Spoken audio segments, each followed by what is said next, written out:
دنیا پھر لی، زندگی گزر گئی، قبر کنارے پہنچ گیا، ہر صفت کی امت میں شان دیکھی ہے، اخلاق کی کمی دیکھی ہے، بہت کمی دیکھی ہے۔ عرب و عجم فقیر ہیں، میرے نبی والے اخلاق کا چیپٹر کلوز ہو چکا ہے۔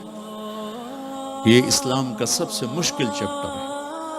میرے نبی نے کہا سب سے وزنی ان اثقل شیء یوضع فی المیزان حسن الاخلاق، سب سے وزنی چیز جو نامہ اعمال میں رکھی جائے گی وہ اخلاق ہے۔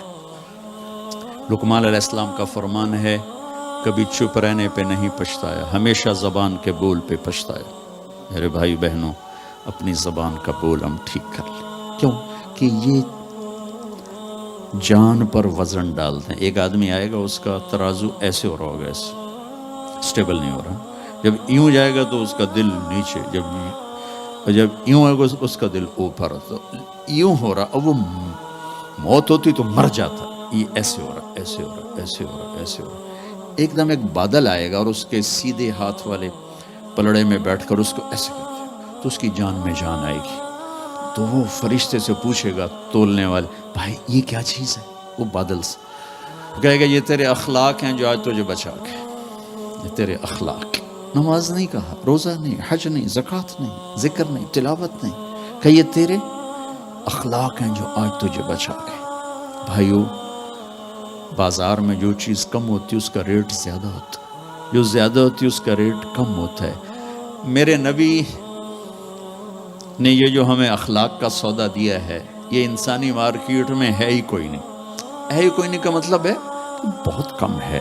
جو مرد عورت اسے لے لے گا بہت بڑی قیمت لگوا لے، بہت بڑی قیمت لگوا لے گا۔ تو میرے نبی نے کہا زبان قابو میں رکھنا۔ اور معاذ وہ ہستی ہیں جن کو آپ نے کہا قیامت کے دن میری امت کے علماء کا جھنڈا معاذ کے ہاتھ میں ہوگا، یہ وہ شخص۔ اور میں 4 سال پہلے جماعت میں اردن گیا، ان کی قبر پہ گیا تو خوشبو پھیلی ہوئی تھی، میں سمجھا چادروں کی خوشبو جو قبر پر پڑی تھی۔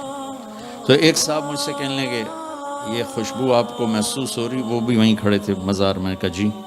کہا یہ چادروں سے آپ سمجھ رہے ہیں؟ میں کہا جی ہاں۔ کہا سونگو۔ میں نے چادروں کو سونگا، کوئی نہیں۔ اس نے کہا یہ قبر سے آ رہی، جب سے یہ بندہ یہاں سویا ہے یہ قبر سے آ رہی۔ 18 ہجری میں، 18 میں 1434 میں گیا، 1416 سال ہو چکے ہیں اور اس بندے کی قبر سے خوشبو آ رہی، اتنی بڑی ہستی۔ اور ان سے یوں کر کے سمجھایا کہ معاذ یہ زبان قابو میں رکھنا۔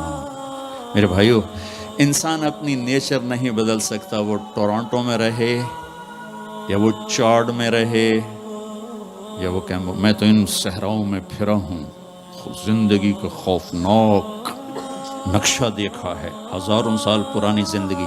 انسان اپنی نیچر میں میٹھے بول کا محتاج ہے اور کڑوے بول کا زہر برداشت نہیں کر سکتا۔ سانپ کے زہر کا علاج موجود ہے، کڑوے بول کا علاج موجود کوئی نہیں ہے۔ تو ان سب مستورات سے اپنے آپ سے کہتا ہوں، وہ اپنی زبان کے بول کو میٹھا کر لیں، خاص طور پر رشتوں کے آگے، ماں باپ کے آگے، بیوی کے آگے، بیوی خاوند کے آگے، اولاد ماں باپ کے سامنے، ماں باپ اولاد کے سامنے۔ اپنی اولاد کو بھی عزت دو۔ میرے نبی نے کہا اکرموا اولادکم، اپنی اولاد کو عزت دو، وہ لوٹ کے تمہاری طرف آئے گی۔ بہت سے بچوں کی نافرمانی میں ماں باپ کو دخل ہے، شدت، زبردستی، سختی۔ میرے نبی اپنی بیٹی فاطمہ کو کیا عزت دیتے تھے؟ آپ تشریف فرما دو، بیٹھے ہو، بس فاطمہ کمرے میں گھر میں تشریف لاتی ہیں، میں باپ ہوں، میں بیٹھا ہوں، بیٹھا رہنا چاہیے، لیکن آپ یوں کھڑے ہوتے، آپ کھڑے ہوتے، فاطمہ داخل ہوئی، آپ کھڑے ہوتے، وہیں نہیں کھڑے ہوتے، آگے بڑھتے تھے اور یوں چومتے تھے، بوسہ لیتے تھے، پھر ہاتھ پکڑے پکڑے پکڑے آ کر ان کو چارپائی پہ بٹھاتے تھے، اس کے بعد خود بیٹھتے تھے۔ یہ میرے نبی نے اولاد کو عزت دے کے دیکھا۔ ہم تو اولاد کو اپنی ملکیت سمجھ کے رگڑا دے دیتے ہیں، وہ باغی ہو جاتے ہیں۔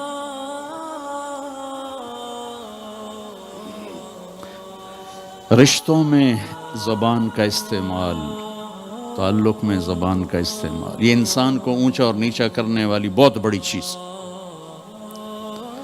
اس لیے جب کبھی غصہ ہو چپ ہو جاؤ، بولنا نہیں۔ غصے میں آدمی صرف نبی صحیح بول سکتا ہے، غصے میں صرف نبی صحیح بول سکتا ہے، باقی کسی میں یہ طاقت نہیں کہ غصے میں وہ صحیح بول سکے، لہذا چپ ہو جاؤ، گزرنے دو لہر کو، اس کے بعد جو کہنا چاہتے ہو کہو، ورنہ پتہ نہیں کیا ہو جائے۔